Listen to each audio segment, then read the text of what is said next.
बांग्लादेश की बड़ी बात। बांग्लादेश में शेख हसीना की सरकार गिरने के बाद भारत विरोधी ताकतें फिर से सिर उठाने लगी हैं। पाकिस्तान और बांग्लादेश के बीच जमी बर्फ अब पिघलने लगी है। चीन अपनी शातिराना चाल से चलने से बाज नहीं आ रहा है। फिलहाल यूनुस की अगुवाई में अंतरिम सरकार चल रही है और अंतरिम सरकार अपने कई ऐतिहासिक नीति को बदलने में लगी हुई है, जिसमें पाकिस्तान के साथ रिश्तों को मजबूत करने की कोशिश भी शामिल है, जो कि लंबे वक्त से बांग्लादेश का पाकिस्तान प्रतिद्वंदी रहा है। देश की अंतरिम सरकार में सलाहकार नाहिद इस्लाम ने कहा है कि प्रशासन पाकिस्तान के साथ 1971 के बांग्लादेश मुक्त युद्ध से जुड़े मुद्दों को हल करना चाहता है। मीडिया रिपोर्ट के मुताबिक इस्लाम लंबे समय से पाकिस्तान के साथ चले आ रहे विवाद को सुलझाना चाहता है और इसी मंशा के तहत उन्होंने बांग्लादेश में पाकिस्तान के उच्चायुक्त सैयद अहमद मारूफ से मुलाकात भी की है। इस्लाम ने कहा है कि शेख हसीना की पार्टी आवामी लीग के लिए 1971 को इतिहास का आखिरी अध्याय माना जाता है। हालांकि अंतरिम सरकार इसे इतिहास की निरंतरता के तौर पर देखती है, इसलिए हम पाकिस्तान के साथ 1971 के मुद्दों को सुलझाना चाहते हैं। मेरे पीछे आप जो ग्राफिक्स चल रहा है उसे गौर से देखेंगे तो आपको पाकिस्तान की मंशा भी समझ में आएगी। असल में दरअसल बांग्लादेश में हाल ही में हुए सत्ता परिवर्तन से पाकिस्तान बहुत खुश दिखाई दे रहा है। शेख हसीना के कार्यकाल के दौरान दोनों देशों के संबंध ठंडे बने रहे। रिश्ते तब और भी खराब हुए जब पाकिस्तान ने 1971 के संघर्ष के दौरान युद्ध अपराधों के लिए माफी मांगने से इनकार कर दिया था। पाकिस्तान के प्रधानमंत्री शहबाज शरीफ ने शेख मुजीबुर रहमान की मूर्तियां तोड़े जाने को लेकर कहा था कि जैसा आप करते हैं वही आपके साथ होता है। पाकिस्तान विरोधी आंदोलन चलाने वाले का हाल देख लो। शेख हसीना के कार्यकाल में पाकिस्तान उच्चायोग शांत रहा। इस पर 2018 के चुनावों में बांग्लादेश नेशनलिस्ट पार्टी के उम्मीदवारों के समर्थन का भी आरोप लगा था।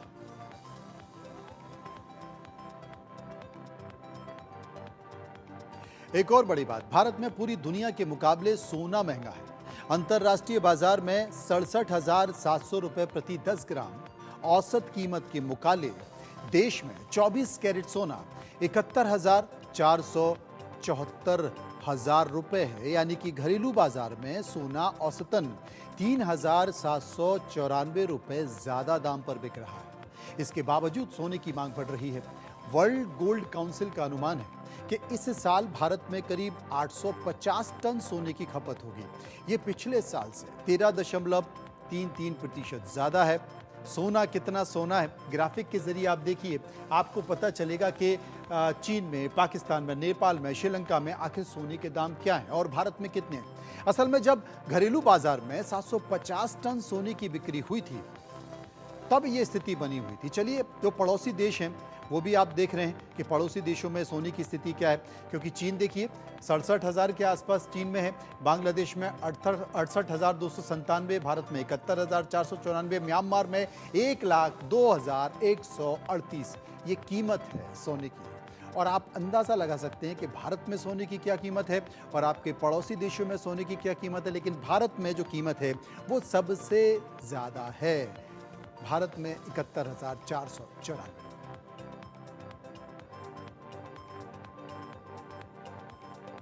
एक और बड़ी बात, बार बार क्रेडिट स्कोर चेक करने से आपका सिविल स्कोर कम हो जाता है, लेकिन क्या यह सच है? कहीं सुनी बातों को सच मानने की गलती ना करें। क्रेडिट स्कोर्स के कम होने की वजह जो हो सकती है, आमतौर पर सिविल स्कोर कम होने की वजह लोन चुकाने में देरी होती है। बार बार स्कोर चेक करने से कम होता है या नहीं, इसके लिए आपको पहले हार्ड इंक्वायरी और सॉफ्ट इंक्वायरी को समझना होता है। लेकिन पहले कुछ समय में आरबीआई को इसे लेकर कई सारी शिकायतें मिली थी, इसलिए आरबीआई ने इसे बदल दिया और इससे जुड़ा एक और नियम बना दिया। वो नियम क्या है? Civil score. ग्राफिक के तौर पर अगर देखेंगे तो आपको और ज़्यादा समझ में आएगा कि आपकी सिविल स्कोर, आजकल के समय में हर आदमी का सिविल स्कोर होता है और वो उसकी रेटिंग तय करता है लोन चुकाने की, लोन लेने की।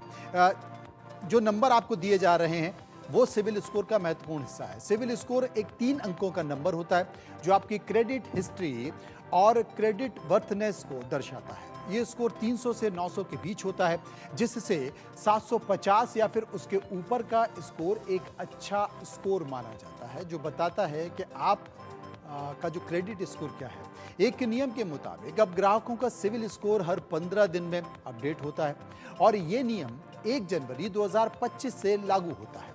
आरबीआई के मुताबिक बैंक और फाइनेंशियल इंस्टीट्यूशंस अब क्रेडिट स्कोर को जल्द अपडेट करेंगे, मतलब कि हर महीने की 15 तारीख और हर महीने के अंत में सिविल स्कोर अपडेट किया जा सकता है, जिससे कम से कम किसी भी व्यक्ति का सिविल स्कोर पता किया जा सकता है। बार बार सिविल स्कोर चेक करने से क्या होता है? खुद अपना सिविल स्कोर चेक करना सॉफ्ट इंक्वायरी कहा जाता है। सॉफ्ट इंक्वायरी क्रेडिट स्कोर को प्रभावित नहीं करती है, या बैंक या फाइनेंशियल इंस्टीट्यूट का चेक करना हार्ड इंक्वायरी कहलाता है। हार्ड इंक्वायरी सिविल स्कोर के पॉइंट घटा सकती है। ये जो डिस्क्राइब किया है उससे समझ में आता है कि कैसे वो घटता है और कैसे बढ़ता है, आपकी एक समझ के लिए।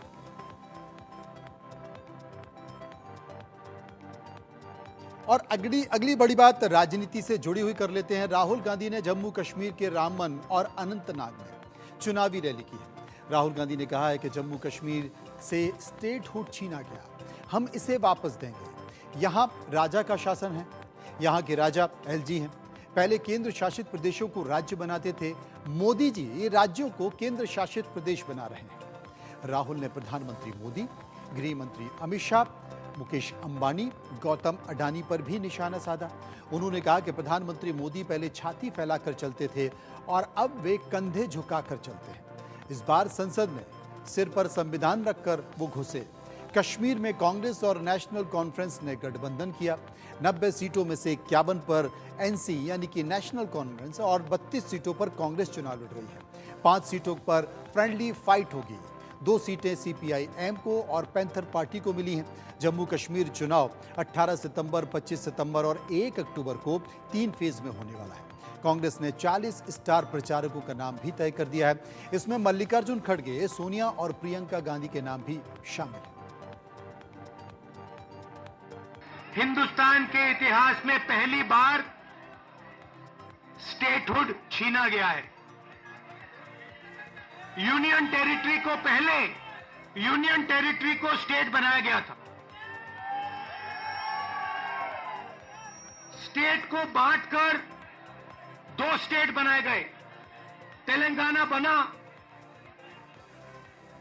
छत्तीसगढ़ बना, उत्तराखंड बना, अरुणाचल को स्टेट बनाया गया। मगर पहली बार हिंदुस्तान के किसी स्टेट को रद्द करके लोगों का जो हक है वो छीना गया। पहली बार हुआ है।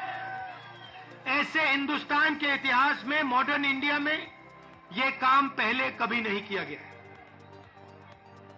तो सबसे पहले जम्मू कश्मीर को जो स्टेटहुड है वो वापस देना है।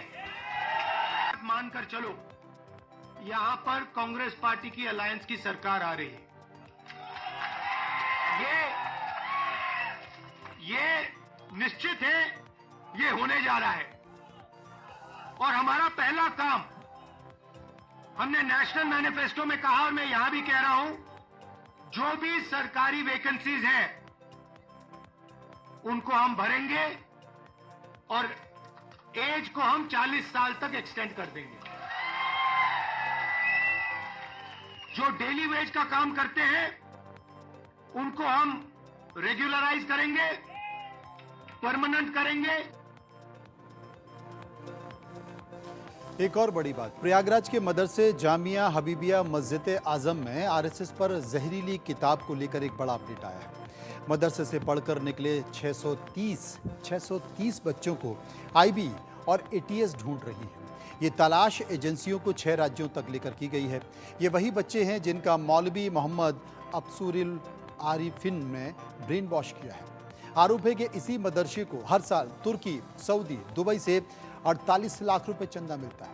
जांच में यह पाया गया है कि इसी मदरसे में रखी किताबों में आरएसएस को सबसे बड़ा आतंकी संगठन बताया गया है। यही बच्चों को पढ़ाया भी जा रहा था। मदरसे में आपत्तिजनक किताबें मिलने से सनसनी फैल गई है। ये किताबें गिरफ्तार किए गए मौलवी तफसीरुल के कमरे से मिली हैं। इन किताबों में आपत्तिजनक तस्वीरें आरएसएस को देश का सबसे बड़ा आतंकी संगठन लिखा गया है। अब इसे लेकर बवाल हो गया है। खुफिया एजेंसियों ने इसे लेकर एक जांच भी तेज कर दी है। शक है कि मदरसे में पढ़ने वाले कई राज्यों में बच्चों को आरएसएस को आतंकी संगठन बताकर ब्रेन वॉश किया जा रहा था। किताब के लेखक एसएम मुशर्रफ महाराष्ट्र पुलिस के पूर्व आईजी हैं।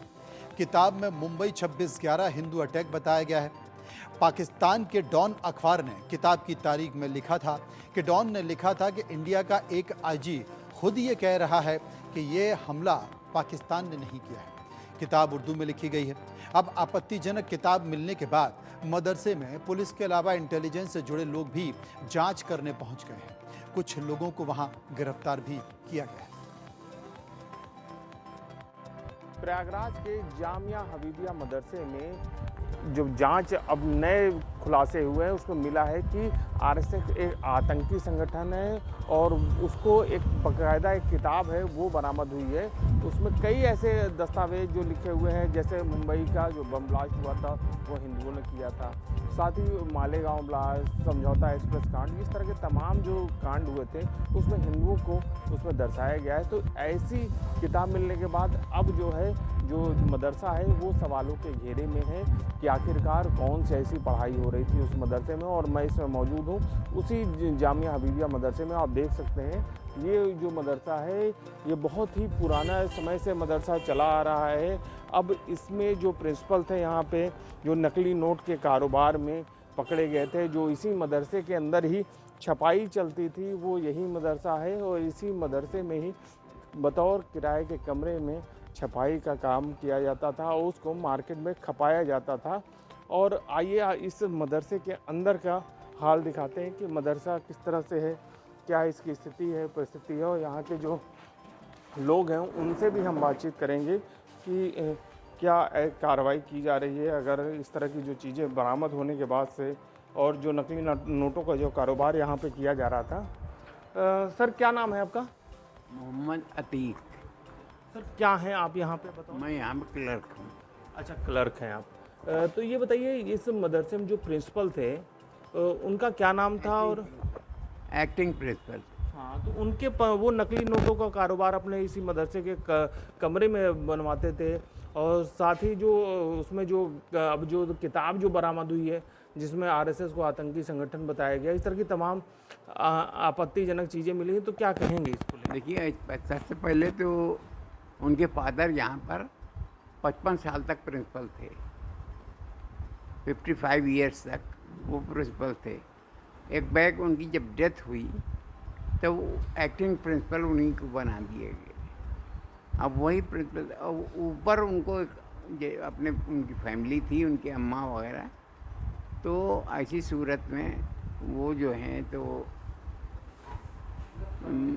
साथ मतलब 2 कमरे उनके जो हैं तो उनके अंडर में थे। अब उन्हीं दोनों दोस्ती यारी में उन्होंने अपने एक दोस्त का जाहिर नाम का उसको रख दिया एक कमरे में। अब क्या होता था हम लोगों को नहीं मालूम। लेकिन इस तरह की किताब मिलने के बाद आपके तरफ से क्या कार्रवाई की गई है? नहीं, किताब तो कोई यहाँ इस्तेमाल ही नहीं होती कोई किताब। अब ये ऊपर उनके कमरे में क्या मिला है हम लोगों को से कोई मतलब, मदरसे से कोई मतलब नहीं। तो उन प्रिंसिपल के वो जो प्रिंसिपल हैं उनके खिलाफ अब क्या कार्रवाई की गई है आपके द्वारा? वो तो निकाल दिया गया है उनको। अच्छा, उनको निकाल दिया गया। अच्छा, क्या क्या ये जो किताब है क्या उससे पढ़ाई भी कराई जाएगी? नहीं, ऐसी कोई किताब यहाँ पढ़ाई नहीं जाती। तो क्या वो कमरा दिखा सकते हैं जिस कमरे में वहाँ पे वो जो रहते थे? जाओ दिखा दो।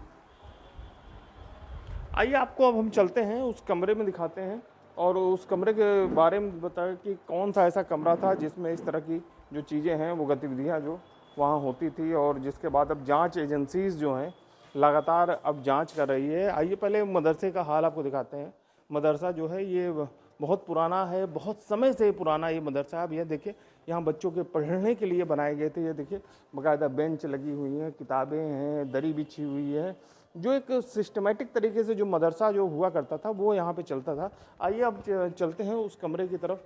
और वो कमरा जो है जिसमें वो जो प्रिंसिपल थे वो रहते थे, इसमें उस कमरे के बारे में आपको दिखाते हैं। वो सीढ़ियों से हम चढ़ेंगे और चढ़ के दिखाते हैं कि वो मदरसा जो है वो ये वो सीढ़ी है, चलते हैं और उस मदरसे के बारे में ये सीढ़ी है, सीढ़ी से ही अब हम लोग चल के उस मदरसे का जो कमरा जो हुआ करता था जिसमें वहाँ चलते हैं और देखते हैं कि उस कमरे में क्या हुआ करता था, ऐसा क्या उस कमरे के अंदर से बरामदगी हुई है।